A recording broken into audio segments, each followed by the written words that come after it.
Welcome to the Child Care Director's Chair, the podcast for bold educators who are ready to lead, grow, and shake things up in early childhood education. Whether you're a teacher eyeing that lead role, a lead stepping into leadership, or a center owner dreaming big, this is your space to grow with purpose and leave your mark. Hosted by heart-centered leadership coach Erica Saccoccio, each episode brings you real talk, actionable tools, and a contagious laugh or two, all designed to help you step into your next level with confidence. So pour your coffee, pop in those earbuds, and take your seat, because your leadership journey starts right now in the Child Care Director's Chair. Hey guys, it's Erica here. Thank you so much for tuning in to the Child Care Director's Chair podcast. Hope you're having a great day. I know I am super excited, getting ready to pack my bags. I'm heading to Florida to the National Family Child Care Association conference to hang out with my friend Annette Eberhardt with her podcast, Best Practices Unveiled. So I get to be an assistant, I guess will be the word, at her booth. So if you are going to that conference, please come see me and Annette.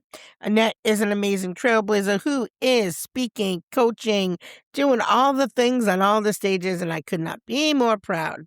So, guys, today I want to talk a little bit about communication, leadership, and influence, because I really think that we need to really think about how we are talking to our staff so they will actually listen. Listen. I just know it's something that shows up in almost every leadership conversation that I have with directors and owners. And it usually sounds like this, like, I feel like I'm saying that the same things over and over again, or I don't understand why my staff aren't getting it the first time. Or why do I feel like I'm the only one really thinking in the building? And I just want to sit with that for a minute, just for a moment before we rush past it. Because when leaders are saying that, it usually means something deeper is happening underneath the surface of communication. Not that people aren't listening, but that something in the way that we are communicating is shaping how people think, or in some cases, how they stop thinking. And that's really what I want to talk about today. Because communication is not just about clarity, it's also about influence. It's about what gets built inside someone's thinking every time you speak to them. And for those of you who have worked with staff who have worked at other centers, I can't tell you how many of them tell me when they come to me how broken they are, or how they don't know how to communicate anymore because they were afraid to say anything at their old center. I think too, I've been thinking a lot when they tell me that, I've been thinking a lot about how we define good communication and leadership. Most of us were taught that communication is successful when information is delivered clearly. Say it once, say it right, and move on. But the longer you lead people, especially in environments like early childhood education where everything is happening in real time, it's emotional, it's fast-moving, it's unpredictable, the more you realize something important. People are not just receiving your words. They're receiving your tone, your urgency, your history with them, their own stress level, and what just happened 5 minutes ago before you walked in the room, and whether or not they feel safe enough to get it wrong. So what do you think you said? And what actually gets absorbed can be two very different experiences. And I don't think we talk about that enough in leadership, because we don't understand that gap. And we usually respond by doing more of the same thing. We repeat ourselves, we get louder, we get more detailed, we tighten the expectations, we step into things more quickly, and slowly, without realizing it, we start becoming the center of all of the thinking, which I talk about on yesterday's podcast. And I don't want that to happen. I don't want our folks to be weak. This isn't about their weakness, and it isn't about bad leadership. It's usually what happens with the most responsible leaders in the room, the ones who care the most, the ones who don't want things to fall apart through the cracks. Excuse me, I lost my voice there for a minute. The ones who feel the weight of every classroom, every family, every teacher, every moment. And so what happens in this very natural pattern is if something needs to be fixed, we fix it. If something is unclear, we clarify it. If something is off, we step in and we correct it. In the short term, that definitely works. It keeps things moving, it maintains quality, it helps hold the standard. But over time, something else also starts to happen quietly. People begin to wait more. They hesitate more. They start relying on you to complete their thinking. And before you know it, you're not just leading a team anymore. You're carrying the thinking of the team as well. And that's where that exhaustion starts to show up. Not because people aren't capable, not because they're not trained, but often unintentionally to wait for your thinking before they trust their own. And I really want my team to think for themselves. Don't you? So then the question becomes, what do we do about it? And I don't think the answer is communicate better in a way that they can usually hear it. I think the answer is actually deeper than that.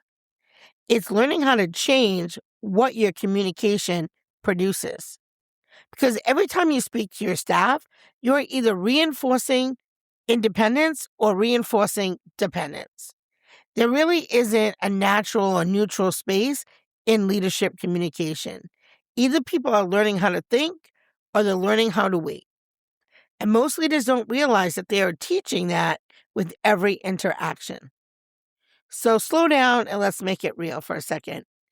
When a teacher comes to you and says, "What should I do in this situation?" That happens all the time, right? There's a moment right there, that very small moment, but a powerful one, because you can answer it, and sometimes you should, if it's a safety risk or compliance or if something needs immediate clarity, you absolutely should step in. But a lot of the time, what's actually being asked is not, "What should I do?" What's really being asked is, "Can you think with me for a second? Because I don't fully trust my own thinking yet." And if we're not careful, we respond to that by taking over the thinking completely. And every time we do that, we unintentionally teach, "I will handle the thinking for you." And over time, that becomes the culture, not because anyone intended it to be, but because it was repeated over and over again.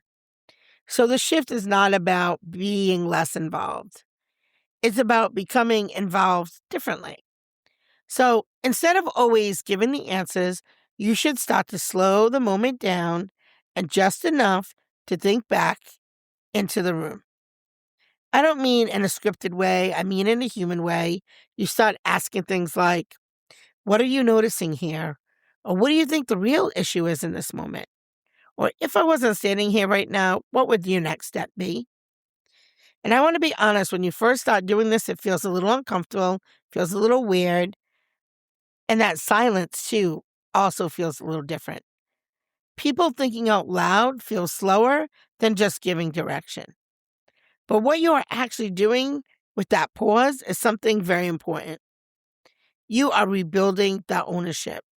You are giving the thinking back to the person in front of you. And over time, something really powerful starts to shift. People stop waiting for you to think for them. And they start bringing you to their thinking, not just their problems. They want to share. "Hey, I found this problem. Here's what I think we should do." That's the kind of people I want on my team. And this is where communication starts to become something much deeper than instruction. It becomes development, because now your words are not just dictating behavior, they are shaping judgment. And they are building integral dialogues inside your staff. They're helping people develop the ability to pause, assess, and respond without you. That's my singing voice. But really, without you, we want to build strong leaders. And strong leadership, that's what it looks like in practice. Not being the fastest to answer in the room, but building a room full of people who can think clearly without needing your constant presence. Now, I want to say something that might land a little bit differently for people listening. If your staff are not listening the way you want them to, I don't think the first question is, "How do I get them to listen better?" I think the first question is, "What has my communication been in terms of training them over time?" Because if our communication has mostly trained people to wait for direction then waiting is what you will get. And if your communication has trained people to think, reflect, and reason, then thinking is what you will get. It's not a personality issue, it's a pattern issue, and patterns can be changed. So if you're sitting with this and you're thinking, okay, I want to shift this, I don't want you to overcomplicate it. Start small. Not with your entire leadership style. Just start small. The next time someone comes to you with a question, what would you normally get an answer to right away? Like, we need blah, blah, blah right away. Pause long enough to ask them what they think first. Maybe it's something we can get at the store right around the corner. Maybe we don't have to wait, or maybe we need to wait for a bulk order. Let's ask them to think first. Not to delay them and not to test them, but to invite their thinking into the space before you add yours. And then listen, really listen, because what you're listening for is not just the answer they gave you, it's how they are thinking. Because once you understand how someone thinks, you don't have to control every outcome anymore, and you can develop it instead. And I think that's really the heart of this conversation. Leadership is not just about being clear. It's about being intentional with what your communication builds in other people. Because over time, your voice either becomes something people depend on or something that helps people develop their own. And that keeps you at the center of everything. And the other builds something that lasts longer. And I'd rather have things last longer. So I'll leave you with this. If you want people to listen more deeply, don't just speak more clearly. Speak in a way that develops thinking. Because when people start thinking with you, you stop having to repeat yourself. Not because they finally heard you, but because you finally learned how to carry the thinking forward for your staff. Let them do the thinking themselves. And that is what leadership is, and that's where it starts to breathe again. So that's it for today's episode. I hope this episode resonated with you. If it did, let us know. Text the show. I'd love to communicate with you. Love to hear where you're from. Love to hear how you heard about the show. All right, well, that's it for today. See you tomorrow on the next episode of the Child Care Director's Chair podcast. That's a wrap for this episode of the Child Care Director's Chair, where we believe leaders aren't born, they're grown. If something sparked for you today, share it, shout it out, or pass it along to the next bold changemaker in childcare. Don't forget to subscribe, leave a review, and stay connected with Erica Saccoccio for more real talk leadership tools and a whole lot of inspiration. Until next time, lead with heart, grow with fire, and always remember, the chair is yours. Now own it.